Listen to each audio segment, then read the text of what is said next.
खाकीला काळिमा फासणारी धक्कादायक घटना अकोल्यातून समोर आली आहे. अकोल्यातील सिव्हिल लाईन पोलीस ठाण्यात कार्यरत असलेले SI राजेश जाधव यांनी निलंबित करण्यात आले आहे. कारण काय तर पोलीस कोठडीत असलेल्या एका महिलेशी त्यांनी अत्यंत अश्लील आणि लाजिरवाणी मागणी केल्याचे आरोप आहे. या संपूर्ण प्रकारचा व्हिडिओ सोशल मीडियावर व्हायरल झाल्यानंतर पोलीस विभागात एकच खळबळ उडाली. वरिष्ठ अधिकाऱ्यांनी तात्काळ कारवाई करत जाधव यांना निलंबित केले असून त्यांच्यावर विनयभंगाचा गुन्हा दाखल करण्यात आला आहे. सिव्हिल लाईन पोलीस ठाण्यात हद्दीतील अवैध धंद्याचा उच्छांद वाढल्याची माहिती समोर येत आहे. सुधीर कॉलनी चौक परिसरात मोठ्या प्रमाणात वर्ली मटका खुलेआम सुरू असल्याचा आरोप स्थानिक नागरिकांनी केला आहे. नागरिकांच्या म्हणण्यानुसार या भागात जुगाराचे अड्डे राजरोसपणे सुरू असूनही पोलीस प्रशासनाकडून कोणतीही ठोस कारवाई होताना दिसत नाही. विशेष म्हणजे पोलीस निरीक्षक मालती कायटे यांच्या भूमिकेवरही प्रश्नचिन्ह उपस्थित होत आहे. अवैध धंद्यांना पोलिसांचे अभय आहे का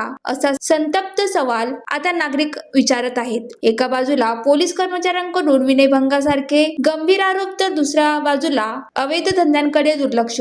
यामुळे पोलीस दलाच्या प्रतिमेला मोठा तडा गेल्याची चर्चा शहरात रंगली आहे. आता सर्वांचे लक्ष पोलीस अधीक्षकांच्या पुढील कारवाईकडे लागले आहे. या दोन्ही प्रकारामध्ये कठोर पावले उचलली जातील का? सिव्हिल लाईन पोलीस ठाण्यातील कारभारावर नियंत्रण आणले जाईल का?